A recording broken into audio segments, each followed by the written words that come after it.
အားလုံးပဲမင်္ဂလာပါကျွန်တော်ဒီနေ့မှာတော့သင်ချာဗီဒီယိုလေးတစ်ပုဒ်နဲ့တက်ပြီးတော့မှ share လုပ်ပေးသွားမှာဖြစ်ပါတယ်ဒီနေ့ share လုပ်ပေးသွားမယ့်ဗီဒီယိုလေးရဲ့ခေါင်းစဉ်ကတော့ mathematical operations ပဲဖြစ်ပါတယ်ဒီခေါင်းစဉ်လေးကတော့ကျွန်တော်သင်ချာဘာသာရမှာပါနော်ဒီတူတူကကျွန်တော်အသုံးပြုနေတဲ့တွက်ချက်နေတဲ့အပေါင်းအနှုတ်အမြောက်စားဒီအခြေခံအလုပ်လုပ်တဲ့အရာလေးတွေကို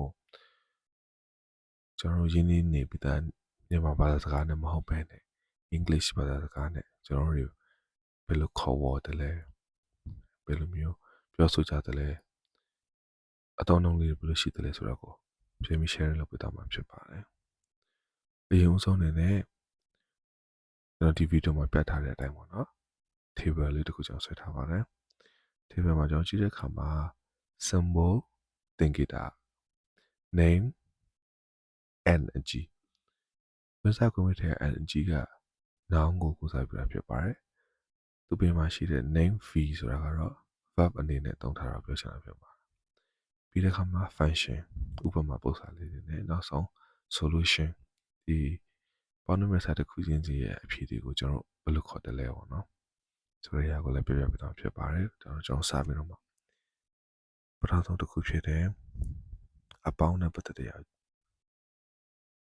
ကြည့်အောင်ပေါ့နော်ဆိုတော့အသင်္ကေတရကျွန်တော်ရင်းနှီးပြီးသားဖြစ်တဲ့အပေါင်းကဘယ်လိုပုံစံရှိတဲ့ဖိုင်ညာတော့ကျွန်တော်ပြောတော့ပေါ့နော်ဒါတော့အခြေခံဖြစ်တာတော့တည်ပြီးသားဖြစ်မဲ့လည်းယုံကြည်ပါတယ်ဒါဆိုကျွန်တော်ဒီတိုင်းပဲတိုင်းပြောရအောင်ပေါ့နော်ဆိုတော့အပေါင်းကသူ့ရဲ့သင်္ကေတကိုအင်္ဂလိပ်လိုဘယ်လိုခေါ်တယ်လဲဆိုတော့ plus လို့ခေါ်ပါတယ်ပြီးတော့မှပေါင်းခိုင်းတဲ့အရာတစ်ခုကို noun အနေနဲ့ဆိုရင် addition လို့ခေါ်ပါတယ် addition လို့ခေါ်ပါတယ်ပြီးတော့မှ verb အနေနဲ့ဆိုရင် add လို့ခေါ်ပါတယ်ဆိုတော့ဥပမာကြည့်တဲ့အခါမှာ6အပေါင်းနဲ့ညီမျှခြင်း8ဖြစ်ပါတယ်ကျွန်တော်ဘယ်လိုဖတ်မလဲဆိုတော့6 add 2 equal 8လို့ဖတ်လို့ရပါတယ်ပြီးတော့မှအပေါင်းပုံစံရဲ့အဖြေကိုရလာတဲ့ရလက်ကိုကျွန်တော်ဘယ်လိုခေါ်တယ်လဲဆိုတော့ sum เนาะ sum လို့ခေါ်ပါတယ်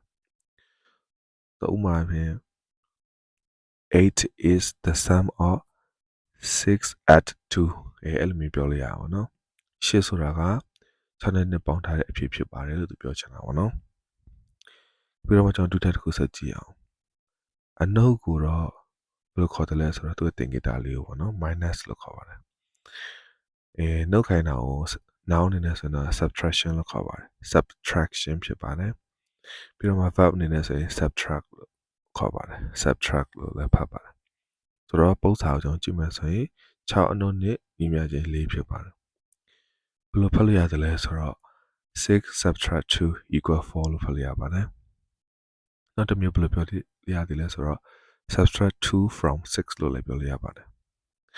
ဆိုတော့6နှုတ်နဲ့ညီမျှခြင်း4ဖြစ်တဲ့အတွက်အနှုတ်ပုံစံရဲ့အဖြေ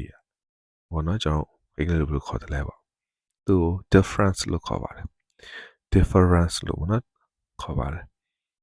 ဒီမှာလို့ဆိုတော့ခြားနာချက်လို့လည်းပြောကြအောင်နော်ပြီးတော့မှတတိယ operation ကြောင့်ဆက်ပြီးကြည့်အောင်ပေါ့နော်အမြောက်ဖြစ်ပါတယ်ဒီကြက်ချေကနော်အမြောက်တင်ကြတာလေးကိုကျွန်တော်ဘယ်လိုဖတ်တယ်လဲဆိုတော့ times လို့ဖတ်ပါတယ်နော်သူက TIME မှာ s ပါတော့နော် times လို့ဖတ်ပါတယ်ပြီးတဲ့အခါမှာ noun အနေနဲ့ဆိုရင် multiplication လို့ဖတ်ပါတယ် multiplication ဖြစ်ပါတယ် verb အနေနဲ့ဆိုရင်တော့ multiply ဖြစ်ပါတယ် multiply ဆိုတော့ပို့စာကြည့်မှာဆိုရင်6အများနဲ့ညီမျှခြင်းနဲ့sorry 6အများနဲ့ညီမျှခြင်း7နဲ့ဖြစ်ပါတယ်ဆိုတော့ဘယ်လိုဖတ်လို့ရလဲဆိုတော့6 times 2 equal 12ဖြစ်ပါတယ်ဒါမှမဟုတ်လဲ6 multiplied by 2 equal 12လို့ဖတ်လို့ရပါတယ်နော်ဒီမျိုးပေါ့အကြမ်းမြင်ဖတ်လို့ရပါတယ်ဆိုတော့အများပို့စာရဲ့ရလာတဲ့အဖြေကိုကျွန်တော်ဘယ်လိုခေါ်တယ်လဲဆိုတော့ product လို့ခေါ်ပါတယ် product လို့ခေါ်ပါတယ်နော်So 12 is the product of 6 multiplied by 2အဲ့လိုဖတ်လိုက်ရအောင်နော်အဲ့လိုပြောလိုက်ရအောင်ဒီနောက်ဆုံးတစ်ခုကျွန်တော်ကြည့်အောင်အစားဖြစ်ပါတယ်အစားသင်္ကေတကိုကျွန်တော်ဘယ်လိုခေါ်တယ်လဲဆိုတော့ divided by လို့ခေါ်ပါတယ်တချို့ညီမပြမှာလဲby လို့ပဲအလွယ်ခေါ်တာလည်းရှိတယ်ပေါ့နော်နှမျိုးလို့ရပါတယ်ပြီးတော့မှ noun အနေနဲ့ဆိုရင် division လို့ခေါ်ပါတယ် division ဖြစ်ပါတယ် verb အနေနဲ့ဆိုရင် divide ဖြစ်ပါတယ် divide ရမဥပမာပို့ဆောင်ဆိုရင် 6အစားနဲ့ညီမျှခြင်း3ဖြစ်ပါတယ်ဘယ်လိုဖတ်မလဲဆိုတော့